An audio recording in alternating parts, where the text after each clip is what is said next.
Hello and welcome everyone. This is the USA to Hungary podcast, season 2. I'm Panka, I'm from Hungary, and I've been in a relationship for over 2 years now with my wonderful and amazing boyfriend from Texas. If you're watching or listening to this on YouTube, then you might wonder, okay, what did I miss? Where's season 1? Well, then check out the USA to Hungary podcast on Anchor or on Spotify. I hope you'll enjoy the content I create. Let's not waste more time and let's jump into today's topic. Hi there, good morning or good afternoon or good evening, depending on when are you listening to this episode. Welcome or welcome back. Today, I'm going to talk about a very controversial topic. Maybe for some people it doesn't seem very controversial, but as I was browsing through YouTube and articles and I was trying to see how other people view this problem or this thing, it's not really a problem. I've read pros and cons from both sides. As you could probably guess from the title, today I'm going to talk about if we should move in before or after marriage. So, we did long distance for almost 1.5 years. It meant no meetings at all. Our first actual face-to-face, body-to-body meeting was when he moved here to my country. Then, before Corona and the lockdowns, there came around like 2 months or something where we were just simply dating. It was messed up enough though, without the virus, and because of all the unpredictable hardships and because we still weren't in the same city, when we met, we always spent at least 2 nights together and then a few days or a few weeks separately again. So maybe for some people it doesn't seem like regular dating or like, ordinary dating. But yeah, that was our dating phase when we weren't living together, but we saw each other, I don't know, every week, every 2 weeks for at least 2 or 3 days. And then fast forwarded to mid-March, Corona came, the schools closed, my university, his school where he teaches, and there came the strict rules, lockdowns, quarantine, everything. So we figured out a routine, 3 weeks together and 3 weeks apart, which sometimes meant a month together and 2 weeks apart, but usually it was like 3-3. By that time, Michael got his own little apartment. All of his contacts and bosses and other people realized and accepted that we are a serious couple. So when these 3 weeks together came, for those times, we basically moved in together. And let me tell you, it changed a lot of things, if not everything. Now, I know that there are people who don't want to live together before marriage, whether because of religious beliefs or traditions or really just personal beliefs. I'm not judging them. If you're one of them, I'm not judging you at all. And I actually know a few couples who went this way and they're still happily married for years, so I can understand that totally. But if someone would come up to me and saying, hey, so I have this dilemma, I don't know if my partner and I should move in first and then get married or reverse. What would you do? What would you recommend? I would say, without a doubt, without hesitation, move in together before you get married. And I know that if you've been living together for a year or years before the wedding, and I don't know, you actually already have a dog, a cat, or a kid, the marriage won't be that a special thing. I mean, the wedding would be, of course. But after that, life will go back to normal and most likely nothing will change. Knowing this, moving in after the wedding seems very exciting, the beginning of something extremely new, but sometimes the excitement and the new beginning isn't better, or it can be even worse than the same old comfortable things. Of course, you can get to know your partner very well without living together. The pet peeves, the annoying traits of them, their strengths, their weaknesses, their whole personality. But still, there are things that you just simply cannot find out without being together under the same roof 24/7. While you're just simply dating, it is easier to always show the best part of us, even without wanting it. It's just a natural reaction and an instinct. Of course, we want to be the best partners for our loved ones. Of course, we want to be the best version of ourselves, so we can give them all the good and perfection they deserve. It is easier to maintain when you can go home after the date or when you don't have to spend a very significant amount of time together. But when you move in, it is impossible to maintain this mask of perfection for a long time. When we first moved in together, there was a honeymoon phase for us. We couldn't or didn't want to notice the not so beautiful parts of each other. Nothing that the other did could annoy us, and we strengthened our already strong bond. It was interesting and exciting and so new to reveal this other part of us to the other, to show them what we've never shown to anyone else maybe, to let them totally in our lives. We loved each other more than ever. And then the honeymoon, of course, ended, and we started to notice these not so good traits of each other.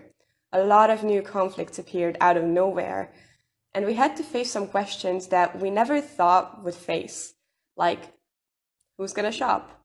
Using whose money? Who's gonna sleep on which side of the bed? Who's gonna sweep and who's gonna do the washing up? Or how often do we clean? These questions didn't require a lot of arguments. We figured out how the other does these things, then we showed them how we do, and we figured out a third option, like a final solution to all of these. And then there came the conflicts. Like, I asked you just one thing to do and you never did. Or I'm tired that if I want something, I have to do it myself and I won't get any help from you. Or why did you do it this way or that way? Why do you leave all the dirty clothes on the floor? Why are you never satisfied? Or like crazy, stupid things like, I don't want to sleep yet. I don't want to wake up yet. Why don't you give me attention? Why can't I just have some alone time? And so on. And let me tell you, these were real conflicts. Like these sentences actually were said by one of us or the other of us. So I'm talking from experience because these are real arguments that we had to face. And I think these are arguments that a lot of couples face or have to face when they first move in together. And these arguments and conflicts can be a deal breaker. And a lot of them, I'm sure, came up because we decided to live together. They wouldn't have been revealed if we would have just continued to regularly date. It's worth noting, a lot of them, or maybe even all of them, can be solved. Realization, conflict, solution. That's how it works. Realizing that there's a problem, bringing it up so it can be a conflict, and after the conflict, after the argument, there can come the solution. We have to learn how to accommodate, how to share our life and space with another person, and we have to start using us or we instead of me or I. We have to cooperate. And if we love each other, if we want to solve these problems because we want to live together and we realize we can live together, these problems can be solved. No, nothing will ever be perfect, but we will learn how to live with our partner with all their good and bad traits or all their good and bad habits, and we will start loving them for or with these little things, not despite them. But sadly, it doesn't work for everyone. It did for us because it came out that we were compatible. We had similar lifestyles before, and we were easy to compromise on the things we did differently. But if a couple is too different, then sometimes the wisest decision is to let it go, to consider the future good instead of the present good. Because like, what if the one person has OCD and the other is messier than all the messy people in the world together? What if one can't live without a private place, but the other is so used to share every single moment and every single square meter? What if one never wants to go out and the other wants to go out every day?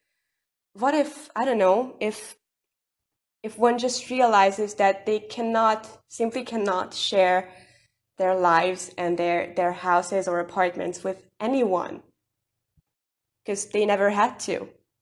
What if these two people have been living two totally different lives and had totally different values, but it just simply can't come out during the dating phase? It's much easier to realize that it won't work and to decide to separate before marriage. being able to compromise is key in a successful relationship. But there's a huge difference between compromising and settling. With the first, it's 50-50 good for both parties. With the other, it's 100% good for one and 0% good for the other.